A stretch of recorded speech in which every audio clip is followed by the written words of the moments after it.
Overnight, the Syrian government says its army made advances in the city of Homs.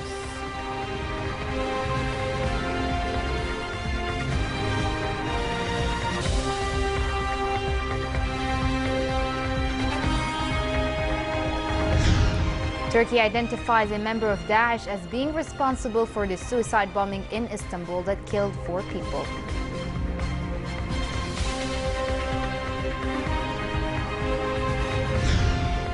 And Palestinians say Jewish settlers are behind a fire that damaged the home of a Palestinian witness to a deadly arson attack.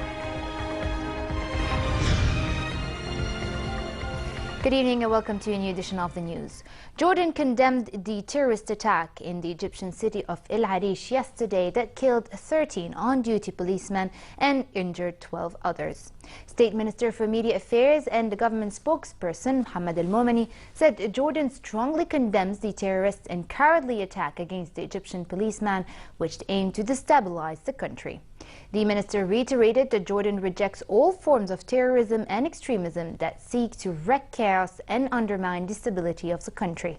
He also stressed that a concerted international effort is needed to fight terrorism and dry up its sources for funding. Daesh claimed responsibility on several websites for the attack, and Egyptian state media later confirmed it. The government said it will start supplying national gas to local industries in case they are ready to receive it. The decision taken at a cabinet meeting chaired by Prime Minister Abdullah Mansour aims to ensure that gas supplies smoothly flow to the industries as energy generator, which would reduce the production costs and raise their competitiveness. The cabinet had asked a steering committee tasked to study the planned supplies to set the ground rules for priority industries, look into application and determine technical specifications of the factory gas pipelines and infrastructure. The Syrian government said the army retook control of a key mountain that overlooks suburbs of the city of Homs. Syria's state news agency, Sana, posted video of Syrian troops seemingly in control of Jbel Mount. A field officer called the advance a step towards regaining control of the Daesh-held ancient town of Palmyra. Government forces and their allies are aiming to capture Palmyra, some 200 kilometers southwest of Raqqa, and also held by Daesh since May. The Syrian Observatory for Human Rights monitoring group said Russian warplanes hit the Palmyra and its immediate vicinity with some 70 airstrikes, killing at least 18 fighters of the militant group.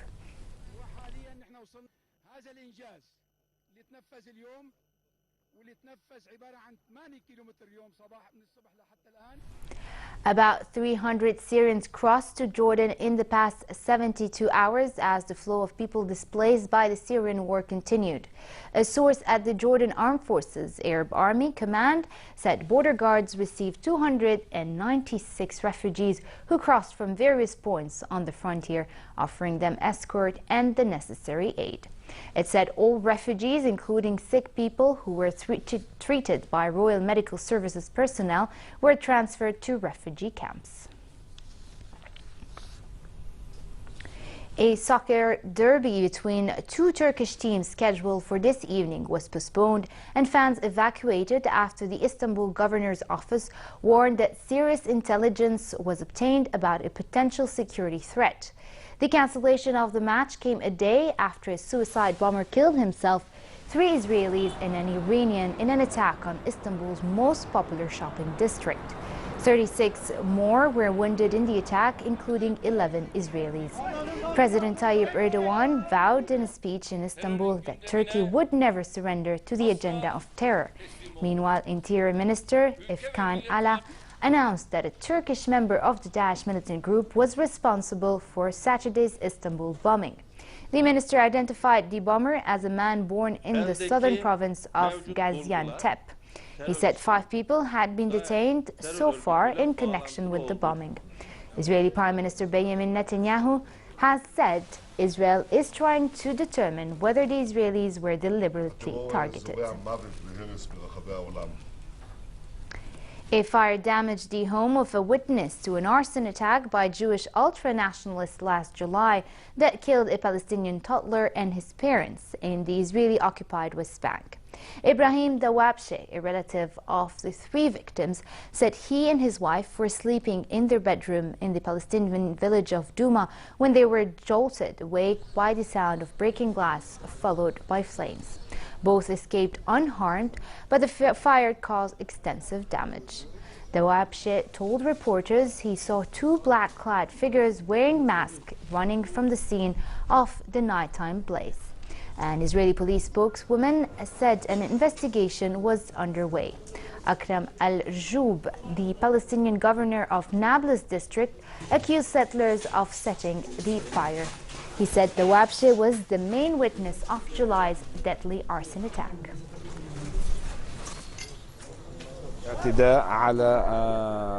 There is an assault on one of the members of the Dawabshe family, and he is the only witness for the torching case of the Dawabshe family, which took place months before.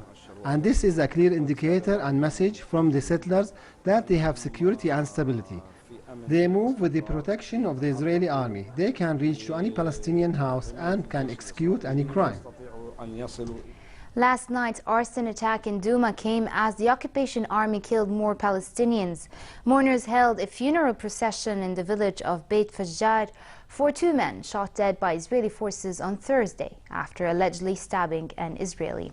The Israeli military said the two stabbed and wounded an Israeli female soldier and were then shot and killed outside a Jewish settlement in the occupied West Bank.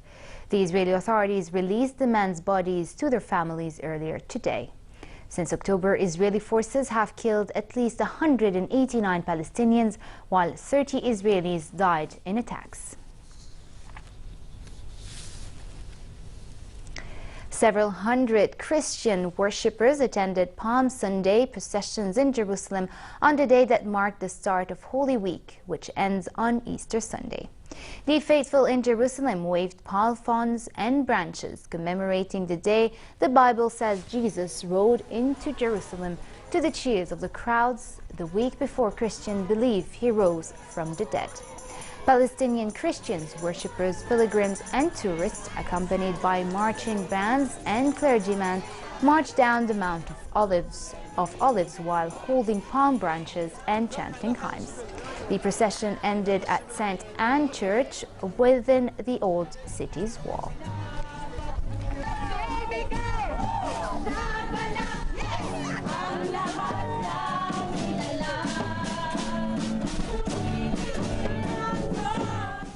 The leader of the Bavarian allies of German Chancellor Angela Merkel spoke of an about turn on the government's refugee policy. He said the government shifted away from its welcoming culture.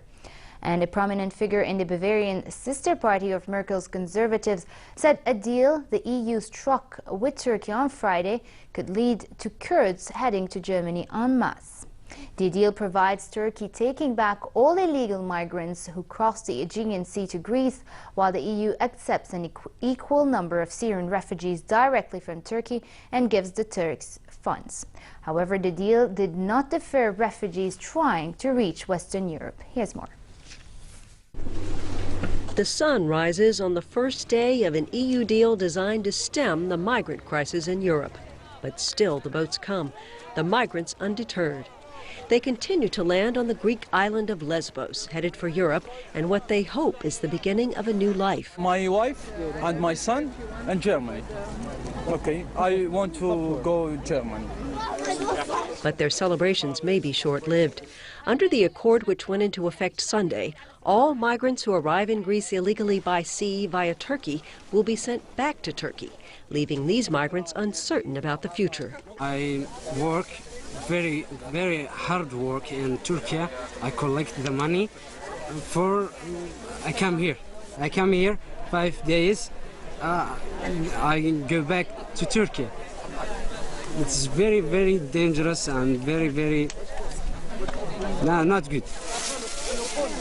The agreement means these migrants could be sent back as early as April 4th, but doubts remain about whether the deal is legal or even workable. Over 1 million migrants have crossed into Europe in just the past year, and despite the new deal, That wave shows no signs of receding anytime soon.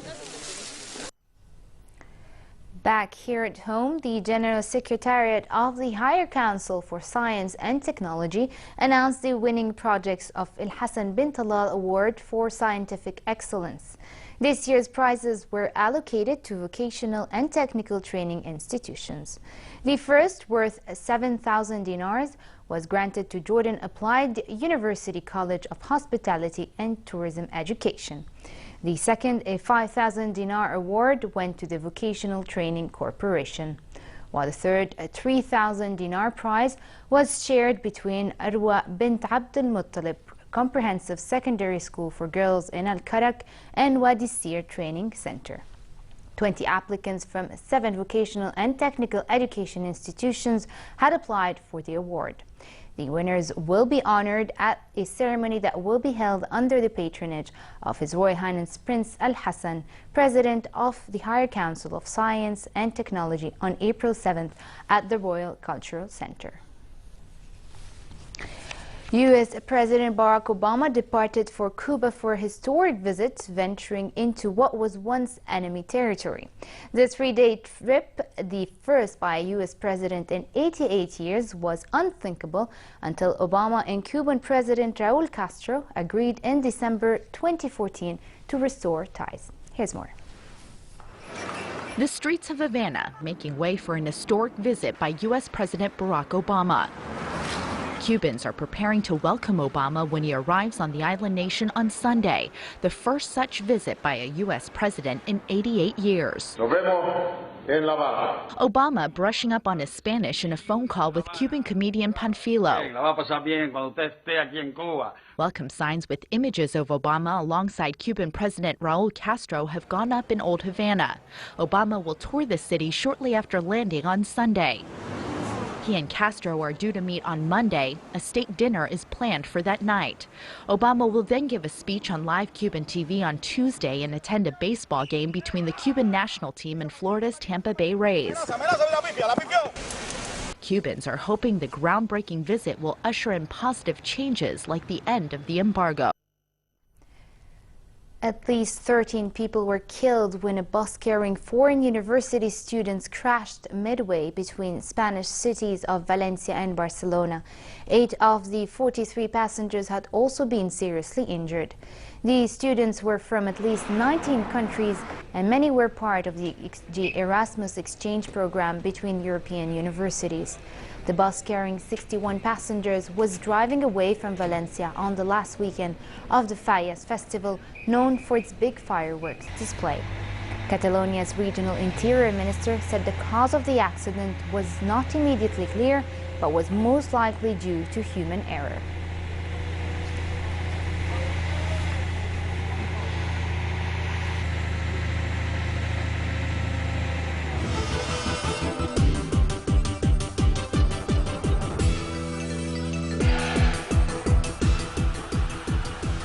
Defending champion and top seed Novak Djokovic moved a step closer to a 5th title at the Indian Wells with his 7-6, 6-2 victory over longtime rival Rafael Nadal in the semifinals of the PNB Paribas Open in California.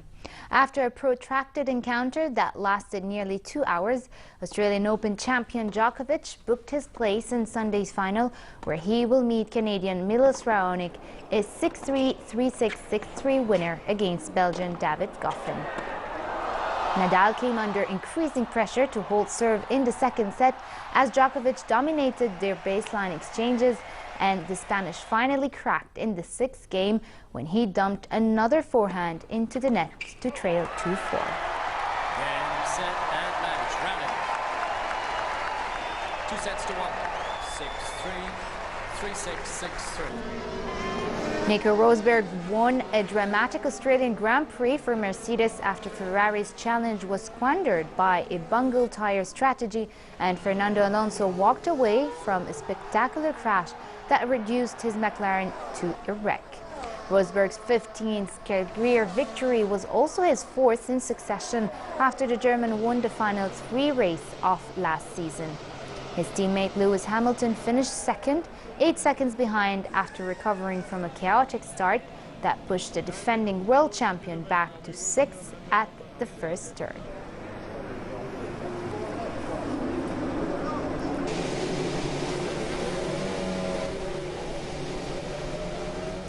And finally, cold and partly cloudy in hilly areas and the Badia for the rest of tonight. However, it will be fair in the Jordan Valley with southwesterly moderate winds. A cold air mass will cross the kingdom tomorrow, bringing temperatures further down with drizzles in northern and central parts. Winds will be westerly brisk, turning dusty in the kingdom's east and south. The Gulf of Aqaba should expect milder conditions tomorrow with northerly moderate to brisk winds and a bit choppy seas. Next are the lows and highs for tonight and tomorrow.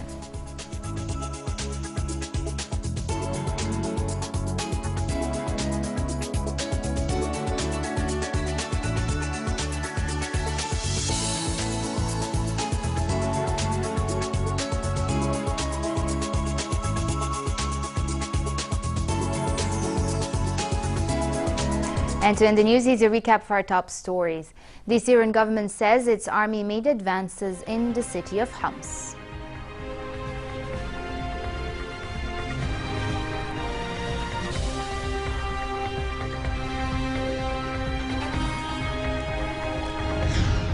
Turkey identifies a member of Daesh as being responsible for the suicide bombing in Istanbul that killed 4 people.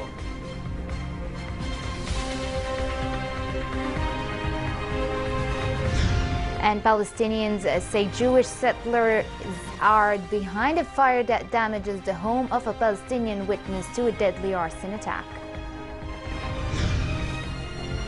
And with this we come to an end. I'm Farah Ajlouni. Thank you for watching and have a good night.